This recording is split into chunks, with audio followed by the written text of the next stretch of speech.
ఈరోజు దేవుని వాక్యములో నుండి పరిశుద్ధ గ్రంథమైన బైబిల్ నుండి యోబు గ్రంథం 13వ అధ్యాయంలో ఉన్న సంగతులను మనం విందాం.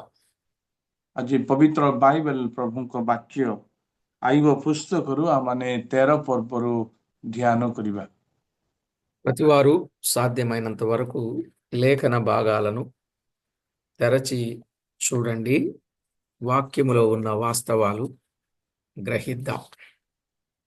ପ୍ରତ୍ୟେକ ପ୍ରିୟମାନେ ଦୟା କରିକି ଯେତେ ସାଧ୍ୟ ହବ ପବିତ୍ର ବାଇବେଲ ଖୋଲିକି ଦେଖନ୍ତୁ। ଆମେ ଈଶ୍ୱରଙ୍କର ଶାସ୍ତ୍ରରୁ ଧ୍ୟାନ କରିବା। 1 నుండి 3 వచనాలు మనం చదువుకుందాం. ଆମମାନେ 1 ପଦରୁ 3 ପଦ ପର୍ଯ୍ୟନ୍ତ ପଢିବା। ఇదిగో నా కన్ను ఇదంతయు చూచెను, నా చెవి దాని విని గ్రహించి ఉన్నది. మీకు తెలిసినది నాకు తెలిసే ఉన్నది. నేను మీకంటే తక్కువ జ్ఞానము కలవాడను కాను. నేను సర్వశక్తుడగు దేవునితో మాటలాడగోరుచున్నాను, దేవునితోనే వాదింప గోరుచున్నాను. ଦେଖ ମୋର ଚକ୍ଷୁ ଏସବୁ ଦେଖିଅଛି, ମୋର କର୍ଣ୍ଣ ଏହା ଶୁଣି ବୁଝିଅଛି। ଯାହା ତୁମ୍ଭେମାନେ ଜାଣ ତାହା ମୁଁ ଜାଣେ, ମୁଁ ତୁମ୍ଭମାନଙ୍କ ଠାରୁ ଊଣା ନୁହେଁ। ନିଶ୍ଚୟ ମୁଁ ସର୍ବଶକ୍ତିମାନଙ୍କୁ କହିବାକୁ ଇଚ୍ଛା କରେ ଓ ମୁଁ ପରମେଶ୍ୱରଙ୍କ ସହିତ ଯୁକ୍ତି କରିବାକୁ ବାଞ୍ଛା କରେ। చదవబడిన లేఖనాల కొరకై ప్రార్థన చేసి వాక్యాన్ని విందాం. ପଠନ ହେଇଥିବା ବାକ୍ୟ ନିମନ୍ତେ ପ୍ରାର୍ଥନା କରି ବାକ୍ୟ ଶୁଣୁ। పరిశుద్ధుడవైన మా తండ్రి, పరమందు ఆసీనుడవైన మా దేవ, మీ గణనామానికి వేలాది వందనాలు, కోటాను కోట్లు స్తుతులు స్తోత్రములు చెల్లిస్తున్నాం. ପବିତ୍ର ପିତା ସ୍ୱର୍ଗବାସୀ ପରମେଶ୍ୱର, ତୁମରି ସେ ଗୌରବମୟ ନାମରେ ଆମେ କୋଟି କୋଟି ଧନ୍ୟବାଦ ପ୍ରଶଂସା ଅର୍ପଣ କରୁଅଛୁ। చదవబడిన లేఖన భాగములను జ్ఞాపకం చేసుకోండి. మా అందరితో ପଠନ తేటగా సూటిగా స్పష్టంగా మాట్లాడండి. ହେଇଥିବା ବାକ୍ୟକୁ ତୁମେ ଆଶୀର୍ବାଦ କର। ତୁମେ ଆମ ସମସ୍ତଙ୍କ ସହିତ ସିଧା ସଳଖ ଭାବରେ କଥା କୁହ। మీ నామ మహిమార్థమై మమ్మను మీరు జ్ఞాపకం చేసుకుని మీ వాక్యము ద్వారా మాతో మాట్లాడుచు మమ్మను బలపరుస్తూ సరిచేస్తూ దిద్ది దీవెనకరంగా చేయబోతున్నందుకు స్తుతిస్తున్నాం. ତୁମରି ନାମର ମହିମାର ଗୌରବ ନିମନ୍ତେ ତୁମେ କଥା କହୁ କହୁ ତୁମେ ଆମମାନଙ୍କୁ ବଳବାନ କର ବୋଲି ଆମେ ତୁମକୁ ଧନ୍ୟବାଦ ଆଉ ପ୍ରଶଂସା ଅର୍ପଣ କରୁଅଛୁ। అన్ని విషయాల్లో మమ్మను ఆదుకుని నడిపించుచున్న మీ ప్రేమకై కృతజ్ఞత వందనాలు స్తుతులు స్తోత్రాలు చెల్లించుచు ସମସ୍ତ ବିଷୟରେ ତୁମେ ଆମମାନଙ୍କୁ ଅନୁଗ୍ରହ କରି ପରିଚାଳନା କରୁଥିବା ଯୋଗୁଁ ତୁମରି మా ପ୍ରେମ ନିମନ୍ତେ ଆମେ ତୁମକୁ ଧନ୍ୟବାଦ ପ୍ରଶଂସା କରୁଛୁ। మా ప్రభు రక్షకుడైన యేసు క్రీస్తు నామమున వేడుచూ ఉన్నాం మా పరమ తండ్రి. ଆମମାନଙ୍କ ତ୍ରାଣକର୍ତ୍ତା ପ୍ରଭୁ ଯୀଶୁ ଖ୍ରୀଷ୍ଟଙ୍କ ନାମରେ ବିନୟରେ ମାଗୁଅଛୁ ସ୍ୱର୍ଗସ୍ଥ ପିତା, ఆమేన్। ప్రభునందు ప్రియులారా, మనము చదువుకున్న ఈ వచన భాగాలలో ఈ అధ్యాయములో ముఖ్యంగా యోబు స్నేహితులతో దేవునితో వాదించుటను గూర్చిన విషయాలు వ్రాయబడ్డాయి. ଆଉ ବିଶେଷ କରି ଆମେ ଯେଉଁ ପର୍ବ ପଢିଲୁ, ଆଉ ଏଠାରେ ଆଇବ ତାଙ୍କ ନିଜ ମିତ୍ରମାନଙ୍କ ସହିତ ପ୍ରଭୁଙ୍କ ସହିତ ସେ ଯୁକ୍ତି କରୁଅଛନ୍ତି। దాదాపుగా ఈ అధ్యాయములో 28 వచనాలు వ్రాయబడి ఉన్నాయి. ପାଖାପାଖି ଏଇ ପର୍ବରେ 28 ପଦ ଲେଖା ହେଇଛି। 1 నుండి 18 వచనాలు యోబు తన స్నేహితులతో వాదించుటను గూర్చి వ్రాయబడింది. 1 ପଦରୁ 15 ପଦ ମଧ୍ୟରେ ଆଇବ ନିଜର ମିତ୍ରମାନଙ୍କ ସହିତ ଯୁକ୍ତି କରୁଅଛନ୍ତି। అలాగే 19 నుండి 28 వచనాలు దేవునితో వాదించుటను గూర్చి వ్రాయబడింది. 19ରୁ ଆମେ ଯେତେବେଳେ 20 ପର୍ଯ୍ୟନ୍ତ ପଢିବା, ତେବେ ପରମେଶ୍ୱରଙ୍କ ସହିତ ଆଇବ ଯୁକ୍ତି ତର୍କ ବିଷୟରେ ଲେଖାଯାଇଛି। ఈ భాగంలో 1 నుండి 18 వచనాలలో ఉన్న వాస్తవాలు మనము ధ్యానం చేస్తే 1ରୁ 18 ମଧ୍ୟରେ ଯେତେବେଳେ ଏ ଅଂଶରେ ଆମେ ଧ୍ୟାନ କରିବା, అందులో యోబు స్నేహితులతో వాదించుట, అందులో 1-3 వచనాలు. ସେଥିରେ 1-3 ମଧ୍ୟରେ ଆଇବ ନିଜ ମିତ୍ରମାନଙ୍କ ସହିତ ଯୁକ୍ତି କରିବା ବିଷୟ ଲେଖା ହେଇଛି। మీకంటే తక్కువ జ్ఞానం కలవాడను కాను అని చెప్తా ఉన్నాడు. ଆଉ ସେ କହୁଅଛନ୍ତି ତୁମଠାରୁ ମୁଁ ଏତେ ଜ୍ଞାନରେ ଅଭାବ ନାହିଁ। 4-5 వచనాలలో మీరు కేవలం అబద్ధము పలుకుచున్నారు అని మాట్లాడాడు. ଆଉ ଏଠାରେ 4-5ରେ ତୁମେ ସମସ୍ତେ ମୂଲ୍ୟହୀନ କଥା କହୁଅଛ। 6-13 వచనాలలో మీరు దేవుని పక్షమున నాతో వాదించుచున్నారా అని అడిగాడు. 6-15 ମଧ୍ୟରେ ଦେଖିଲେ ତୁମେ ମାନେ ପରମେଶ୍ୱରଙ୍କ ପକ୍ଷରେ ମୋ ସହିତ ତୁମେ ଯୁକ୍ତି କଥା କହୁଅଛ କି? 14-18 వచనాల్లో నేను దేవునితో వాదించుటకు సిద్ధముగా ఉన్నాను అన్నాడు. 14-18 ମଧ୍ୟରେ ଆଇବ କହିଲେ ମୁଁ ପରମେଶ୍ୱରଙ୍କ ସହିତ ଯୁକ୍ତି କରିବା ପାଇଁ ପ୍ରସ୍ତୁତ ଅଛି। ఇది కూడా మనము ఆలోచన చేస్తే 1-3 వచనాలలో మీకంటే తక్కువ జ్ఞానము గలవాడను కాను అని చెప్పాడు. ଆଉ 1-3 ମଧ୍ୟରେ ଯେତେବେଳେ ଆମେ ଦେଖିବା ଆଇବ କହୁଅଛନ୍ତି ଯେ ଆଉ ତୁମଠାରୁ ମୁଁ ଆଉ ଜ୍ଞାନ ବିଷୟରେ ଉଣା ନୁହେଁ। ఇప్పటి వరకు తన స్నేహితులు చేసిన ఉపదేశాలన్నీ విన్నాడు. ଆଉ ଏପର୍ଯ୍ୟନ୍ତ ତାଙ୍କରି ମିତ୍ରମାନଙ୍କର ପ୍ରତ୍ୟେକ ଉପଦେଶ ସେ ଶୁଣିଲେ। విని, ఇదిగో నా కన్ను ఇదంతా చూచెను, నా చెవి దానిని విని గ్రహించి ఉన్నది, మీకు తెలిసినది నాకు తెలిసే ఉన్నది అని మాట్లాడాడు. ଆଉ ଏଇ ସବୁ ସେ କହିଲା ପରେ ଦେଖ ମୋର ଚକ୍ଷୁ ଏସବୁ ଦେଖିଅଛି, ମୋର କର୍ଣ୍ଣ ଏହା ଶୁଣି ବୁଝିଅଛି, ଯାହା ତୁମେ ମାନେ ଜାଣ ତା ମୁଁ ଜାଣେ ବୋଲି କହିଲେ। 1-2 వచనాలలో మీరు చెప్పకముందే నాకు తెలుసు అని యోబు యొక్క భావం. ଆଉ 1-2 ପଦରେ ତୁମେ କହିବା ପୂର୍ବରୁ ହିଁ ମୁଁ ଜାଣିଅଛି, ଏହା ଆୟୁବଙ୍କର ଭାବ ଅଟେ। అయినా 12వ అధ్యాయం 3-4 వచనాలు వారు యోబుకు తెలియదని భావిస్తున్నారు. କିନ୍ତୁ 12 ପର୍ବରେ 3-4 ପଦରେ ତାଙ୍କ ମିତ୍ରମାନେ ଭାବୁଛନ୍ତି ଯେ ଆୟୁବ ଅଜ୍ଞାତ ସାର ଅଛନ୍ତି। ఇక్కడ యోబుకు తెలిసినది ఇతరుల నుండి తెచ్చుకున్నది కాదు. ଆଉ ଏଠାରେ ଆୟୁବ ଜାଣନ୍ତି ଯେ ଏଗୁଡାକ ସବୁ ଅନ୍ୟଠାରୁ ନୁହଁ। 8వ అధ్యాయం 9-10 వచనాలు. ଆଉ 8-9-10 ପଦରେ ଆମେ ଦେଖିପାରିବା। నేను సర్వశక్తుడైన దేవునితోనే మాట్లాడగోరుచున్నాను అన్నాడు. ଆଉ ସେ କହୁଅଛନ୍ତି ମୁଁ ସର୍ବଶକ୍ତିମାନ ପରମେଶ୍ୱରଙ୍କ ସହିତ କଥା ହେବା ପାଇଁ ଚାହୁଁଛି। ఇదే అధ్యాయం 3వ వచనం, 15వ వచనం, 18వ వచనం. ଏଇ ପଦ ଆମେ ଦେଖୁଛୁ ତାର 3 ଆଉ 18 ପୁଣି 15 ପଦ। యోబు దేవుని అందు భక్తి గలవాడు గనుకని, యోబు భక్తి దేవుడు అంగీకరించాడు గనుకని యోబును గురించి దేవుడే సాక్ష్యం ఇచ్చాడు.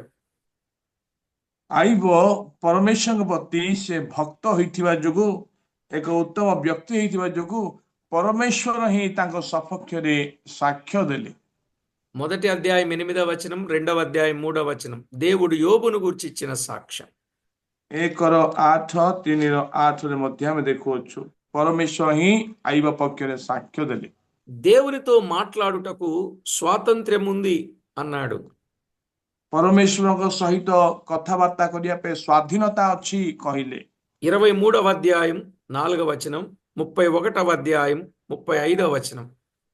23-4 పద, 31-34 పద. మీతో వాదించిన ఏమి ప్రయోజనం? దేవుడే నా విధానాన్ని లేక నా వివాదాన్ని తీర్చగలడు. ଆଉ ସେ କହୁଅଛନ୍ତି ଯେ ମୁଁ ତୁମ ସହିତ ଯୁକ୍ତି କଲେ କଣ ଲାଭ? ପରମେଶ୍ୱର ହିଁ ସେ ଯୁକ୍ତିର ଆଉ ଅର୍ଥକୁ ମୋର ଅଭାବକୁ ପୂରଣ କରନ୍ତି।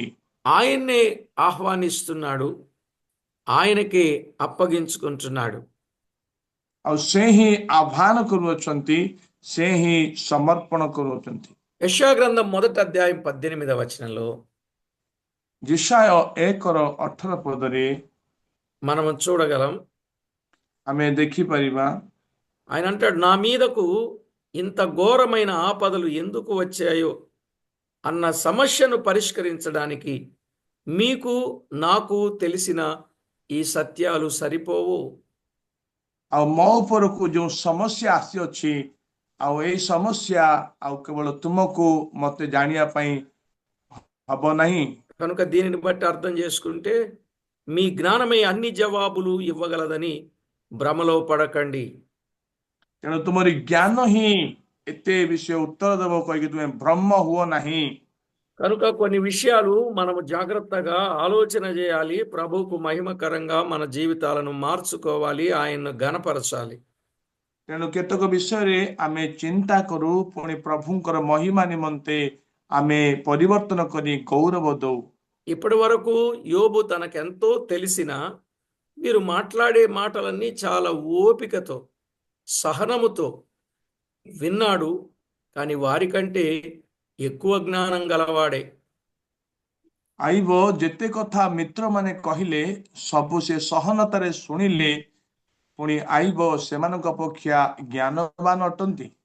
వారనుకున్నాడు, మాకు బాగా తెలుసు, మేము జ్ఞానవంతులం ଆଉ అని ସେମାନେ କହିଲେ యోబు దగ్గర తమను తాము ప్రదర్శించుకుంటే 4-5 వచనాలలో యోబు ఏమన్నాడంటే, ସେମାନେ କହିଲେ ଯେ ଆଇବଙ୍କ ଠାରୁ ଆମେ ଅଧିକ ଜ୍ଞାନୀ କହିକି ସେମାନେ ଆପଣାକୁ ଦେଖେଇଲେ, କିନ୍ତୁ 4 ପଦରେ 5 ପଦରେ କଣ ଲେଖା ହେଇଛି ମାନେ మీరు కేవలం అబద్ధము పలుకుచున్నారు అన్నాడు.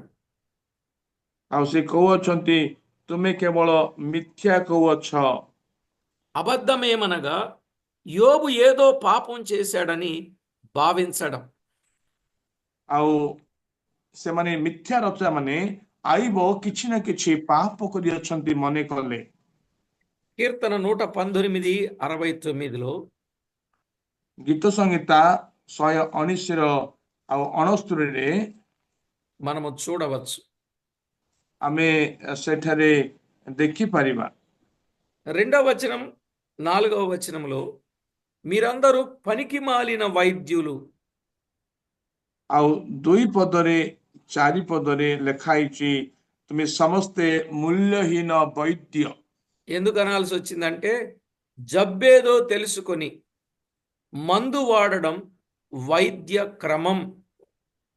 କାହିଁକି ସେ କହିଲେ ମାନେ ରୋଗ ଜାଣିକି ହିଁ ଔଷଧ ଦେବା ବୈଦ୍ୟ ମାନଙ୍କର ଏକ ଧାରା। జబ్బు తెలియకుండా మందు వాడితే జబ్బు ఎక్కువ చేస్తుంది కానీ తగ్గదు. ରୋଗ ନ ଜାଣି ଔଷଧ ଯଦି ବ୍ୟବହାର କରୁ ଆଉ ରୋଗ ଅଧିକ ହେବ କିନ୍ତୁ କମିବ ନାହିଁ। ఆయన అన్నాడు, మీరు ఇంతకన్నా చెప్పిన దానికంటే ప్రయోజనకరమైన మాటలు పలుకలేని మీరు దయచేసి మౌనంగా ఉండుట మంచిదన్నాడు. 5వ వచనం. ଆଉ 5 ପଦରେ ତୁମମାନେ ଯେବେ ସମ୍ପୂର୍ଣ୍ଣ ନିରବ ହୋଇ ରହନ୍ତ ତାହା ତୁମମାନଙ୍କର ଜ୍ଞାନ ସୂଚକ ହୁଅନ୍ତା କହିଲେ ଆଇବ। నేను దేవునితోనే మాట్లాడుతాను అంటున్నాడు. ସେ କହୁଛନ୍ତି ମୁଁ ପରମେଶ୍ୱରଙ୍କ ସହିତ ଯୁକ୍ତି କରିବି। మీ మాటల మూలంగా నాకు అశాంతి ఎక్కువైంది. ଆଉ ତୁମମାନଙ୍କର କଥାବାର୍ତ୍ତା ହେତୁ ମୁଁ ଅଧିକ ଅଶାନ୍ତି ଅନୁଭବ କରୁଅଛି। మీరు మొదట 7 దినాలు మౌనంగా ఉన్నట్టు మౌనంగా ఉండడం మేలు. ଆଉ ତୁମେ ପ୍ରଥମେ 7 ଦିନ ଯଦି ମୌନ ହୋଇ ରହିବ ତାହେଲେ ଭଲ। మీ మాటలు మేలును కాక కీడునే కలిగిస్తున్నాయి. ଆଉ ତୁମମାନଙ୍କର କଥାବାର୍ତ୍ତା କେବଳ ମଙ୍ଗଳ ନୁହଁ ଅମଙ୍ଗଳ ମଧ୍ୟ ଘଟୁଅଛି। అర్థం చేసుకొని ఈ సంగతులను మనం అర్థం చేసుకొని జాగ్రత్త పడవలసిన వారం. ଏହି ସମସ୍ତ విషయకు ବୁଝିକି ସାବଧାନ ହଉ। మీరు ముగ్గురున్నారు, నేను ఒక్కడనే, అయినా పర్వాలేదు, నా వాదము వినండి అని యోబు పలుకుచూ ఉన్నాడు. ତୁମେ 3 ଜଣ ଅଛ, ମୁଁ ମାତ୍ର ଏକାକୀ, ତଥାପି ମୋ କଥା ଶୁଣ କହିଲେ ଆଇବ। ప్రియులారా, అవతల వారు ఎంతమంది ఉన్నా యోబు ఒక్కడే అయినా వాస్తవాన్ని మాట్లాడుచు చాలా సహనాన్ని కలిగిన వాడుగా, ఓర్పు కలిగిన వాడుగా ఉండి ఒక్క మాట అయినను వారికి వ్యతిరేకంగా పలుకలేదు. ଆମେ ଦେଖୁଛୁ ଅନ୍ୟ ପକ୍ଷରେ ଅଧିକ ଲୋକ ଥିଲେ ମଧ୍ୟ ଆଇବ ଏକାକେ ଥିଲେ ମଧ୍ୟ ସହନତାରେ ସବୁ କଥା ସେ ଶୁଣିଲେ, ଗୋଟିଏ କଥା ବି ଶବ୍ଦ ବି ସେ କହିଲେନି। 6 నుండి 13 అంటాడు, మీరు దేవుని పక్షమున నాతో వాదింతురా? ଆଉ 6 ପଦରୁ ସେ 13 ମଧ୍ୟରେ କୁହନ୍ତି, ତୁମେ ମାନେ କି ପରମେଶ୍ୱରଙ୍କ ପକ୍ଷରେ ମୋ ସହିତ ଯୁକ୍ତି ତର୍କ କରିବ? మీరు దేవుని పక్షంగా వాదించేవారైతే నా మీద అన్యాయంగా ఎందుకు నేరాలు మోపుచున్నారు? ଯଦି ତୁମେ ପରମେଶ୍ୱରଙ୍କ ପକ୍ଷରେ ଯଦି ଯୁକ୍ତି କରିଥାନ୍ତା, ତାହେଲେ ମୋ ପକ୍ଷରେ କାହିଁକି ଅନ୍ୟାୟ ଭାବରେ ତୁମେ ଏପରି ଅଛ? 7వ వచనంలో అన్నాడు, మీరు మోసగాళ్ళుగా కనబడుచున్నారు. ఆయన మిమ్మును కూడా పరీక్షించితే మీకు క్షేమమా అన్నాడు. 9వ వచనం, ତୁମେ ମାନେ କଣ ପରମେଶ୍ୱରଙ୍କ ପକ୍ଷରେ ଅନ୍ୟାୟ କଥା କହିବ ଓ ତାଙ୍କ ପକ୍ଷରେ ପ୍ରବଞ୍ଚନା ବାକ୍ୟ କହିବ? କହିକି ଆମେ ଦେଖୁଅଛୁ 7 ପଦରେ, ఆయనను మోసం చేయుదురా? 12, 16, ଆମେ ଦେଖୁଛୁ 12, 13 ପଦରେ, ତୁମେ ତାହାଙ୍କୁ କଣ ପ୍ରବଞ୍ଚନା କରିବ କି? ఆయనంటే మీకు భయము లేదా? 11వ వచనం, 11 ପଦରେ ଆମେ ଦେଖୁଛୁ ପରମେଶ୍ୱରଙ୍କ ପ୍ରତି ତୁମର ଭୟ ନାହିଁ କି? 31, 23వ వచనం, ଆଉ 31-23 ପଦରେ, సామెతలు 28, 11వ వచనం, ଆଉ ଆମେ ହିତୋପଦେଶ 28-11 ପଦରେ, ఆయనంటే భయం లేదా?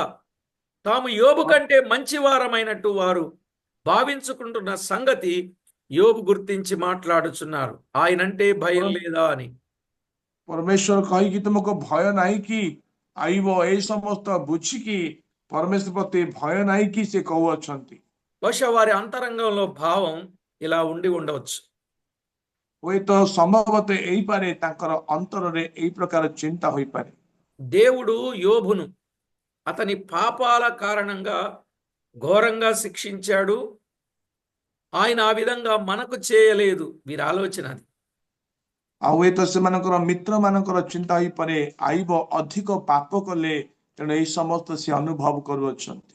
కనుక యోబు చాలా చెడ్డవాడై ఉండాలి, మనం మంచివారమై ఉండాలి అనే అభిప్రాయం.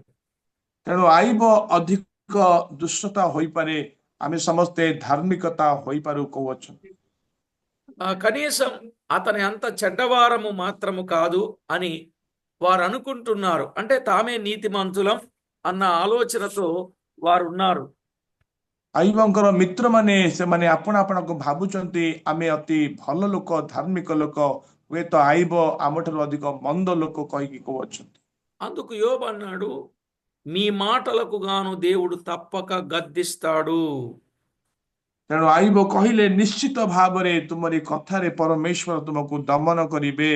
దేవుని ప్రభావం మిమ్మును భయపెట్టగా, ఆయన భయం మీ మీదికి రాగా దేవుని శక్తిని ఎదిరించి నిలువగలరా? ଆମେ ଦେଖୁଛୁ ତାହାଙ୍କର ମହତ୍ଵ କଣ ତୁମମାନଙ୍କୁ ଭୀତ କରିବ ନାହିଁ, ତାହାଙ୍କର ଭୟଙ୍କରତା କଣ ତୁମମାନଙ୍କ ଉପରେ ପଡିବ ନାହିଁ। మీరు పక్షపాత ధోరణి అవలంబిస్తే దేవుడు మిమ్ములను ఖండిస్తాడు. ତୁମମାନେ ଯଦି ଗୋପନରେ ମୁଖାପେକ୍ଷା କଲେ, ସେ ଅବଶ୍ୟ ତୁମମାନଙ୍କୁ ଅନୁଯୋଗ କରିବେ। ఇప్పటికైనా దేవునికి భయపడండి అని హెచ్చరిక మాటలు. ଆଉ ଏଇ ପର୍ଯ୍ୟନ୍ତ ବି ତୁମେ ପରମେଶ୍ୱରଙ୍କୁ, ଏବେ ହିଁ ପରମେଶ୍ୱରଙ୍କୁ ଭୟ କର କହିକି ସଚେତନାର କଥା କହୁଅଛନ୍ତି। బుడిద సామెతలు మంటివాదములు అన్నాడు 12వ వచనం. ଆଉ 12 ପଦରେ ସେ କହୁଅଛନ୍ତି, ତୁମମାନଙ୍କ ସ୍ମରଣୀୟ ବଚନମାଳା ଭସ୍ମ ରୂପ ପ୍ରବାଦ ବୋଲି କହିଲେ। బూడిద సామెతలు, మీ వాదములు మంటివాదములు అన్నాడు. మంటివాదములు, బూడిద సామెతలు. ତୁମମାନଙ୍କ ସ୍ମରଣୀୟ ବଚନମାଳା ଭସ୍ମ ରୂପ ପ୍ରବାଦ ଅଟେ କହିଲେ। యెషయా గ్రంథం 44:20.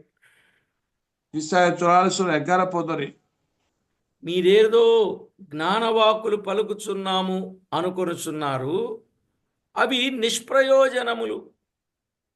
ତୁମେ ଯେ ଜ୍ଞାନର କଥା ବୋଲି ତୁମେ କହୁଅଛ, ତା କୌଣସି କାମ ଦଉନି ନା ତ ନିଷ୍ପ୍ରୟୋଜନ ଅଟେ। ఆ వాటిలో బలమేమీ లేదు. ତହିଁରେ କିଛି ବଳ ନୁହେଁ। నా స్నేహితులారా, నేను మాట్లాడను, నా జోలికి రావద్దు. ହେ ମିତ୍ରମାନେ, ତୁମେ ମୋ ନିକଟକୁ ଆସ ନାହିଁ, ମୁଁ ନୀରବ ହୋଇ ରହିବି, କଥା କହିବିନି। నా మీదికి వచ్చేదేదో రానివ్వండి, ఏది ଯାହା జరిగితే అది జరగనివ్వండి, నేను మాట్లాడను అన్నాడు. ଯାହା ହଉଛି ହଉ ପଛେ, ମୋ ଉପରେ ଯାହା ଘଟିବ ଘଟୁ ପଛେ, ମୁଁ ମୌନ ହେଇକି ରହିବି।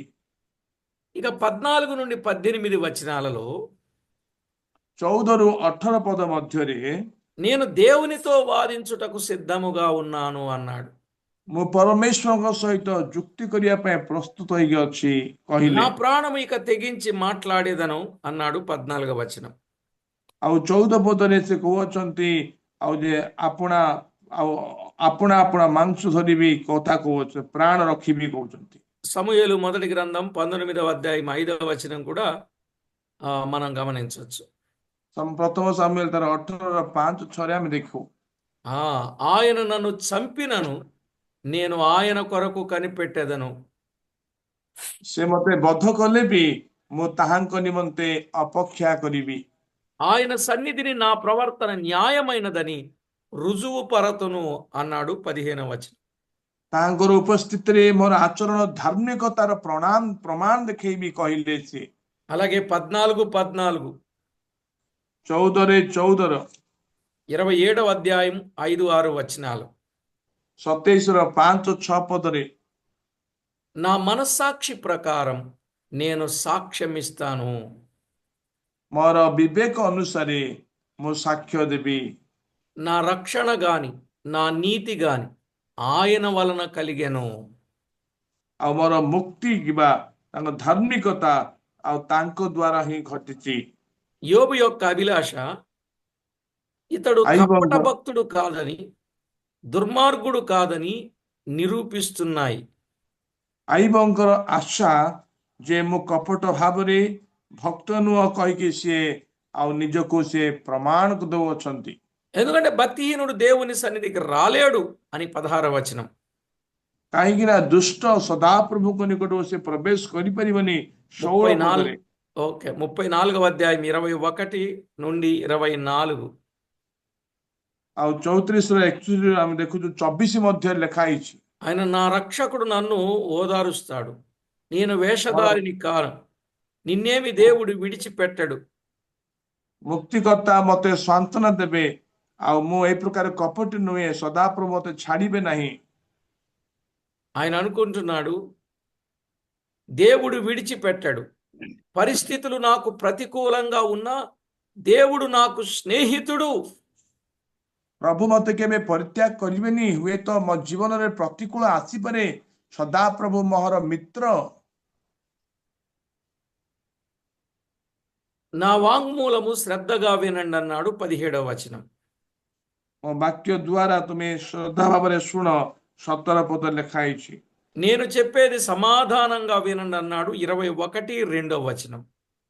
21 ପଦରେ କହିଲେ, ଆଉ ମୁଁ ଯାହା କହୁଅଛି ଆଉ ତୁମେ ସମାଧାନ ଭାବରେ ଶାନ୍ତିରେ ଶୁଣ।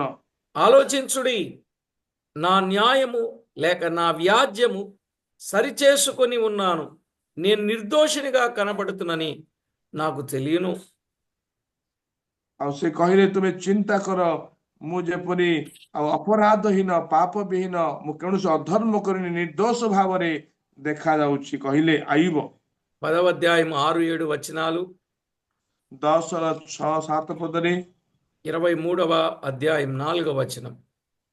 23-4 ପଦରେ దేవుడు నా పక్షమున తీర్పు తీర్చుతాడు, నేను నిర్దోషినని దేవుడు నిర్ధారణ చేస్తాడు అని యోబు ధైర్యంగా చెబుతాడు. ସଦାପ୍ରଭୁ ମୋର ବିଚାର କରିବେ, ଆଉ ସେ ମତେ ନିର୍ଦ୍ଦୋଷ ଭାବରେ ସେ ପ୍ରମାଣ କରିବେ।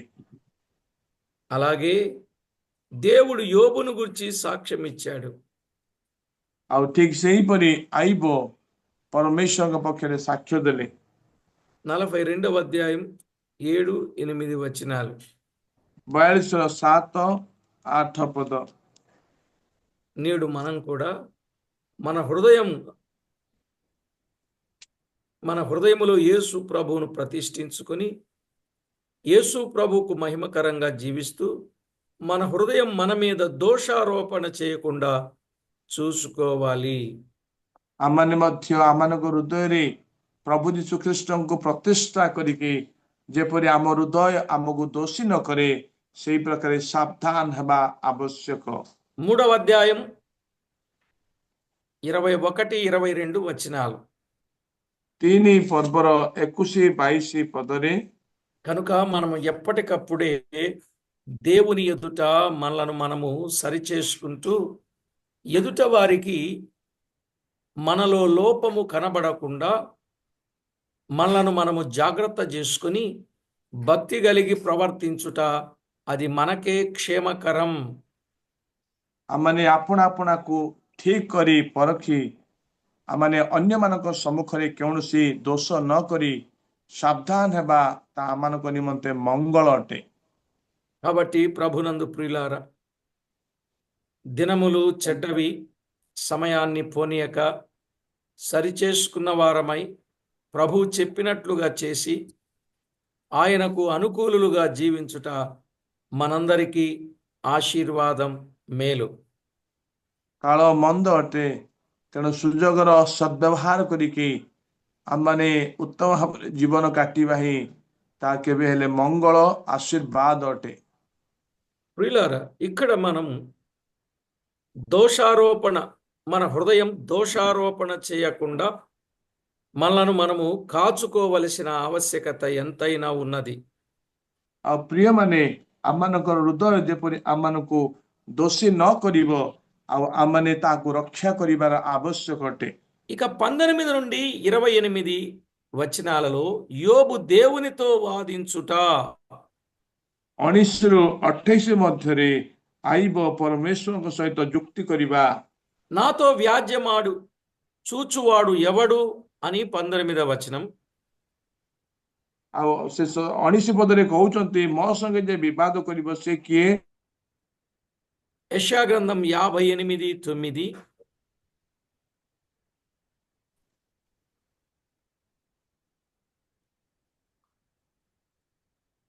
యెషయా గ్రంథం 58:9.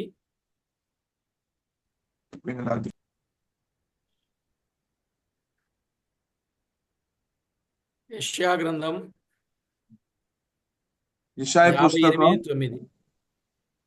ଆଉ 58ର 9 ପଦ ଆମେ ଦେଖିବା।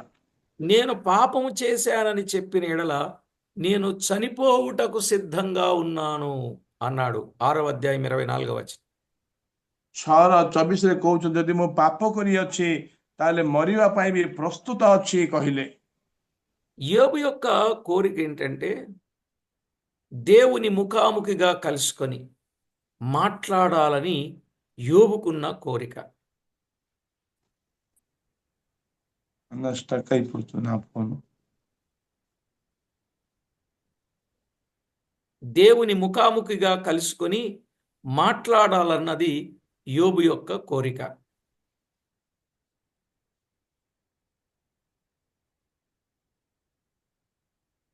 పోయి కథాବାର୍ତ୍ତା ଲାଗିବା ପାଇଁ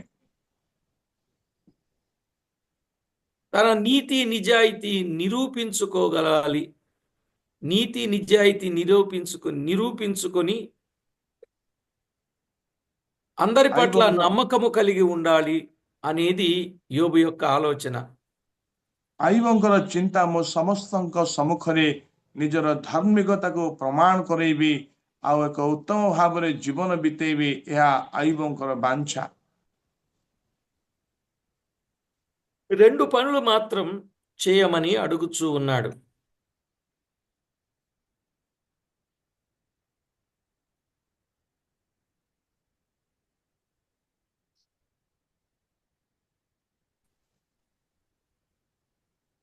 రెండు పనులు మాత్రం చేయమని అడుగుచూ ఉన్నాడు. 20వ వచనం, 1వ వచనం. ଆମେ ଦେଖୁଛୁ ତାର 20ର ଆଉ ସେ 21 ପଦରେ, ମୁଁ ଦୁଇ କଥା ମୋ ପ୍ରତି କର ନାହିଁ କହିଲେ। నీ చెయ్యి నా మీద నుండి తొలగించుము, అనగా నా శ్రమలు అధికము చేయవలెను అన్నాడు. ଆଉ ତୁମ ହସ୍ତ ମୋ ଠାରୁ ଦୂରକୁ କାଢି ନିଅ, ତୁମର ଭୟାନକ ମତେ ଭୀତ ନ କରୁ। నన్ను మానసికంగా బాధ పెట్టవద్దు. నీ భయం నన్ను బెదిరింపనీయకుము. ଆଉ ସେ କହିଲେ ତୁମ ହସ୍ତ ମୋ ଠାରୁ ଦୂରକୁ କାଢି ନିଅ ଆଉ ତୁମର ଭୟାନକତା ମତେ ଭୀତ ନ କରୁ। 21వ వచనంలో 9వ అధ్యాయం ଏକୋ- 34వ వచనంలో చూస్తాం. 21 ତାପରେ 9 ପଦରେ ଆଉ 34ରେ ଆମେ ଦେଖୁ। అప్పుడు నేను విముఖుడనయ్యుందును, నీవు పిలిచినప్పుడు నీకు ఉత్తరమిచ్చేదను అని 22, 14, 15లో చూస్తాం. 22 ପଦରେ ସେ କହିଲେ ତେବେ ତୁମେ ଡାକ ମୁଁ ଉତ୍ତର ଦେବି ଅବା ମୁଁ କହେ ତୁମେ ମତେ ଉତ୍ତର ଦିଅ। కనుక 1, నీ చెయ్యి నా మీద నుండి తొలగించుము అన్నాడు. 2, నా దోషములెన్ని నా పాపములెన్ని అని అడిగాడు 23వ వచనం. ଆଉ ପ୍ରଥମେ ଆମେ ଦେଖିଲୁ ଆଉ ଆଉ ମୋ ଠାରୁ ତୁମର ଭୟାନକ ମତେ ଭୀତ ନ କରୁ। ପୁଣି ଆମେ ପଢିଲୁ ତାର 22 ପଦରେ ମୁଁ କହି ତୁମେ ମତେ ଉତ୍ତର ଦିଅ ମୋର ଅପରାଧ ପାପ କେତେ କହିଲେ। నాకు తెలియచేయి, నేను ఒప్పుకుంటాను. భవిష్యత్తులో అవి చేయకుండా జాగ్రత్త పడతాను. నా మనస్సాక్షిని పరిశోధించుకుంటాను అన్నాడు. ଆଉ ସେ କହିଲେ ମତେ ଜଣାଅ ମୁଁ ନିଜକୁ ପରଖିବି ଆଉ ମୋର ବିବେକ ମୁଁ ପରୀକ୍ଷା କରିବି ସେ କହିଲେ। కీర్తన 19, 12లో ଗୀତ ସଂହିତା ତାର 18 12ରେ నీవేళ నీ ముఖం మరుగు చేసుకొంటివి, నన్నేల నీవు పగవానిగా ఎంచుచున్నావు అన్నాడు. ତୁମେ କାହିଁକି ଆପଣା ମୁଖ ଲୁଚାଇ ଅଛ ଆଉ ମତେ ତୁମର ଶତ୍ରୁ ବୋଲି ଜ୍ଞାନ କରୁଅଛ। 24వ వచనం 24 ପଦରେ 19, 11, ଆଉ 18 11ରେ 33, 10. ଆଉ 33ର 10। దేవా, ఇటు అటు కొట్టుకొని పోకుండా నీవు ఏల వేధిస్తావు, ఎండిపోయిన చెత్తను తరుముదువా అన్నాడు 25వ వచనం. 25ରେ ତୁମେ କଣ ଉଡନ୍ତା ପତ୍ରକୁ ଡରାଇବ ଆଉ ତୁମେ କଣ ଶୁଖିଲା କୋଟା ପଛେ ପଛେ ଗୋଢାଇବ। నీ సర్వ శక్తిత్వం నాలాంటి బలహీనులను ఎందుకు వేధించాలి? ఎందుకింత కఠినంగా శిక్షించాలి? ଆଉ ତୁମରି ସେ ସର୍ବଶକ୍ତିମାନ ହସ୍ତ କାହିଁକି ମତେ ଆଉ ଦୁଃଖ ଦେବ, କାହିଁକି ମତେ ପ୍ରହାର କରିବ ଏହା କହିଲେ। నా మీద నాకు వ్యతిరేకంగా కఠిన శాపం వ్రాశారు, కఠిన శాసనం వ్రాశారు. ଆଉ ଆମେ ଦେଖୁଛୁ ଯେ ମୋ ଉପରେ ତୁମେ କଠିନ ଶାସନକୁ ଲଗେଇଲ। నా బాల్యకాల పాపాలను నా స్వాస్యముగా విధించావు. ଆଉ ସେ କହୁଅଛନ୍ତି ଯେ କାରଣ ତୁମେ ମୋ ବିରୁଦ୍ଧରେ ନିତ୍ୟ କଥା ଲେଖୁଅଛ, ମୋ ଯୌବନ କାଳର ଅପରାଧ అయితే ଭୋଗ କରାଉଛ।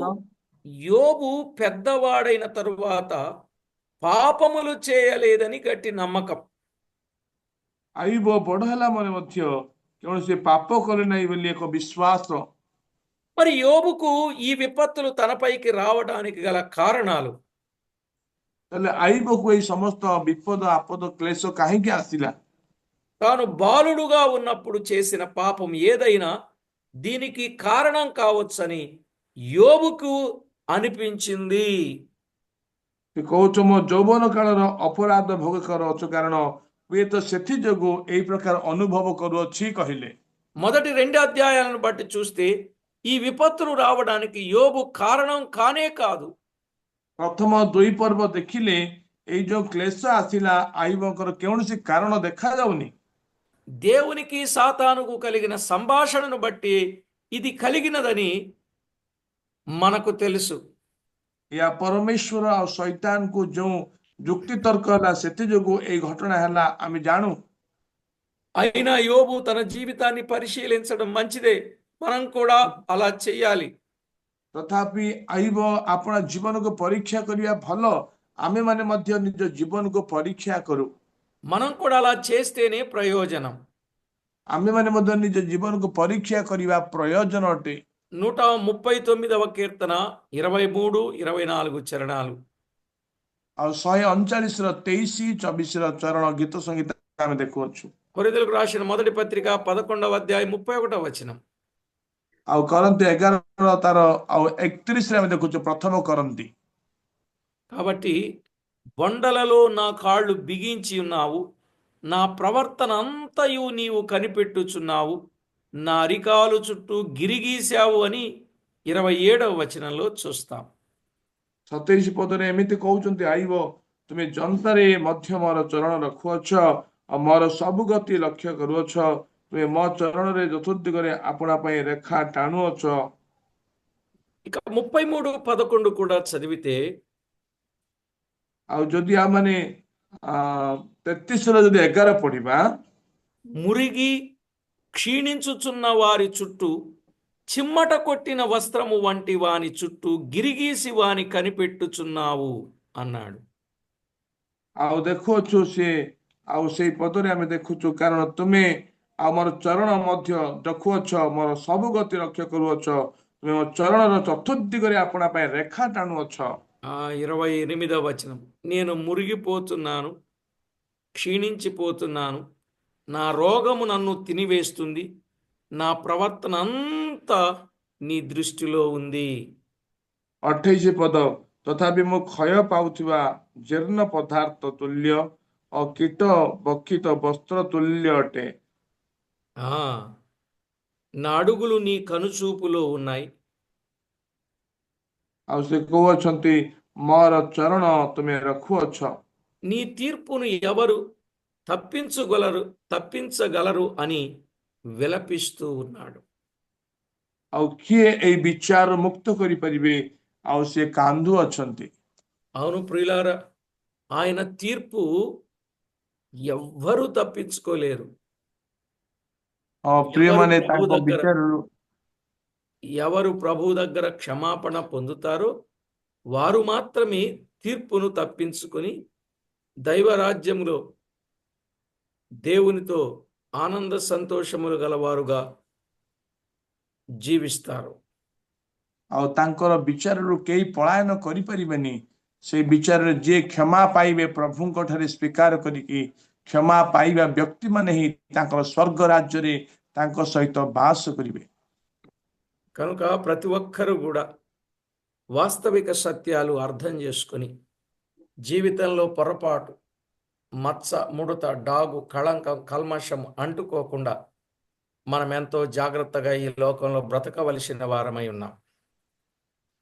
ଆମମାନେ କୌଣସି ଭୁଲ ନ କରି ଏଇ ଜୀବନରେ କୌଣସି ଚିହ୍ନ, ଦୋଷ, ଅଧର୍ମ, ପାପ ଯେପରି ନ ରହୁ, ଏଇ ପ୍ରକାର ଆମମାନେ ଶୁଦ୍ଧତାରେ, ପବିତ୍ରତାରେ ଜୀବନ କାଟିବା ଆବଶ୍ୟକ। యోబును గురించి ఎవరు మాట్లాడినా యోబు కొరకు మంచి సాక్ష్యమే చెబుతారు, మంచివాడని అంటారు, మంచినే పెంచి పోషించిన వాడు అని కూడా చెప్తారు. ଆଇବ ବିଷୟରେ ଯେକି ସାକ୍ଷ୍ୟ ଦେଲେ ବି ଆଇବ ଜଣେ ଭଦ୍ର ବ୍ୟକ୍ତି, ଉତ୍ତମ ବ୍ୟକ୍ତି, ଆଉ ସେ ଉତ୍ତମ ପ୍ରତିପାଳନ କରିବା ବ୍ୟକ୍ତି କହନ୍ତି। కాబట్టి ప్రతి ఒక్కరూ ఇట్టి సత్యాలను ఆలోచన చేసి దోషము లేని జీవితంగా, రోషము కలిగిన జీవితంగా బ్రతకాలని మనసారా మిమ్మల్ని కోరుతా ఉన్నాను. ତେଣୁ ଆମମାନେ କୌଣସି ବିନା ଦୋଷର ଜୀବନ, ପୁଣି ଉଦ୍యోଗରେ ଜୀବନ, ଆମେ ଜୀବନ କାଟିବା ପାଇଁ ମୁଁ ବିନତି କରୁଅଛି। మన అడుగులు ఆయన కనుచూపులో ఉండి, మన ଆମମାନଙ୍କର జీవితం ఆయన చేతిలో పెట్టి, మన జీవం క్రీస్తుతో దాచబడిన అనుభవము కలిగి ప్రభువుకు మనం ఎంతో మహిమను తెద్దాం. ଆମମାନଙ୍କର ଚରଣ ତାଙ୍କ ସମ୍ମୁଖରେ ଅଛି, ଆମ ଜୀବନ ତାଙ୍କ ହସ୍ତରେ ଅଛି। ତେଣୁ ଆମେ ଖ୍ରୀଷ୍ଟଙ୍କ ଠାରେ ଆମ ଜୀବନକୁ ଗୁପ୍ତ ରଖି ଜୀବନ ବିତେଇବା। కాబట్టి ప్రభునందు ప్రియులారా, ఎప్పటికప్పుడే మనలను మనము యోబులాగా ఎన్ని పరిస్థితులు గుండా ప్రయాణం చేసినా సత్యం కొరకు, క్రమం కొరకు, నీతి కొరకు, నియమాల కొరకు మనము నిలబడాలి. ଆମମାନେ ସମସ୍ତେ ଆଇବଙ୍କ ପରି ସତ୍ୟ ନିମନ୍ତେ, ଧାରା ନିମନ୍ତେ, ଧାର୍ମିକତା ନିମନ୍ତେ ଆମେ ସମସ୍ତେ ଠିଆ ହେବାକୁ ପଡିବ। అటే చెప్పాడు, బొండలలో నా కాళ్ళు బిగించావు, నా ప్రవర్తన అంతయు నీవు కనిపెట్టుచున్నావు, నా అరికాలు చుట్టూ గిరిగీశావు. କହୁଅଛନ୍ତି, ତୁମେ ଯନ୍ତାରେ ମଧ୍ୟ ମୋର ଚରଣ ରଖୁଅଛ ଆଉ ମୋର ସବୁ ଗତି ଲକ୍ଷ୍ୟ କରୁଅଛ, ତୁମେ ମୋ ଚରଣର ଚତୁର୍ଦିଗରେ ଆପଣା ପାଇଁ ରେଖା ଟାଣୁଅଛ। దీనిని బట్టి మనం ఆలోచన చేస్తే యోబు దేవుని కొరకు ఎంత భక్తి కలిగి, ఎంత విశ్వాసము కలిగి వాదించడానికి వచ్చిన వారికి కూడా వాస్తవాలు చెప్పి దేవునితో వాదించడం అంటే తనను తాను సరిచేసుకుంటూ దేవుడిచ్చే వర్తమానాన్ని వారికి అందిస్తూ దేవునికి మహిమకరంగా జీవించాడండి. ଆମେ ଦେଖୁଛୁ ଆଇବଙ୍କର ମିତ୍ରମାନଙ୍କୁ ସେମାନେ ଯୋଉ ବିବାଦ କରିବା ପାଇଁ ଆସିଲେ, ସେ ବିବାଦ ସମୟରେ ସେ ପରମେଶ୍ୱରଙ୍କ ପକ୍ଷରେ କହିକି ପରମେଶ୍ୱରଙ୍କ ସହିତ ବିବାଦ ନ କରି ଆପଣଙ୍କ ନମ୍ରତାରେ ନତ ହେଇକି ସେ ଆପଣଙ୍କୁ ସୁରକ୍ଷା କରି ଜୀବନ ବିତେଇଲେ। కనుక మనం ఎలాగున్నామో పరీక్ష చేసుకొని పవిత్రమైన జీవితాన్ని జీవిద్దాం, ప్రభువుకు మహిమను ఆపాదిద్దాం. ଆମେ ଯେମିତି କେମିତି ଅଛୁ ନିଜକୁ ଜାଣୁ, ଆମେ ପବିତ୍ର ଜୀବନ କାଟି ପ୍ରଭୁଙ୍କ ନିମନ୍ତେ ଆମ ଜୀବନକୁ ସମର୍ପଣ କରୁ। ప్రార్థన చేసుకుందాం. ପ୍ରାର୍ଥନା କରିବା। పరిశుద్ధుడవైన మా తండ్రి, మీకు స్తోత్రము చెల్లిస్తున్నాం. ପବିତ୍ର ପିତା, ଆମେ ତୁମକୁ ଧନ୍ୟବାଦ ଦେଉଛୁ। మీ నామ మహిమార్థమై మీ దివ్య లేఖనాలలో వ్రాయబడిన సత్యాల కొరకై స్తుతి స్తోత్రాలు వందనాలు చెల్లిస్తున్నాం. ତୁମରି ମହିମା ନିମନ୍ତେ ତୁମରି ସେ ସତ୍ୟ ବାକ୍ୟର ଧ୍ୟାନ କରିବା ପାଇଁ ଜୀବନ ବିତେଇବା ପାଇଁ ତୁମେ ସାହାଯ୍ୟ କର ବୋଲି ଧନ୍ୟବାଦ ପ୍ରଶଂସା ଅର୍ପଣ କରୁଛୁ। మా జీవితములో ఎన్ని ఒడుదుడుకులు, తుఫానులు, శ్రమలు, శోధనలు, చిక్కులు, ఇరుకులు, ఇబ్బందులు, ఉపద్రవములు మా మీదికి వచ్చిన పరిశుద్ధంగా జీవించుటకు, మా ప్రవర్తనంతటిని కాపాడుకొనుటకు మమ్మను సిద్ధపరచుమని కోరుచున్నాం. ପ୍ରଭୁ, ଆମମାନଙ୍କ ଜୀବନରେ ହୁଏତ ଦୁଃଖ, କଷ୍ଟ, କ୍ଲେଶ, ଅଭାବ, ତାଡ଼ନା ଆସିଲେ ମଧ୍ୟ ଏହି ସବୁରେ ଆମମାନେ ପ୍ରଭୁ ଆଉ ତୁମ ଉପରେ ନିର୍ଭର ରଖିକି ଜୀବନ କାଟିବା ପାଇଁ ସାହାଯ୍ୟ କର ବୋଲି ପ୍ରାର୍ଥନା କରୁଛୁ। మా ప్రభువు, మా రక్షకుడైన యేసుక్రీస్తు అమూల్యమైన నామమున వేడుచున్నాము తండ్రి. ଆମମାନଙ୍କର ପ୍ରଭୁ ଆଉ ତ୍ରାଣକର୍ତ୍ତା ଖ୍ରୀଷ୍ଟ ଯୀଶୁଙ୍କର ବହୁମୂଲ୍ୟ ନାମରେ ମାଗୁଅଛୁ ପିତା, ఆమేన్. ଆମେନ୍। ఆమేన్. ప్రభునందు ప్రియులారా,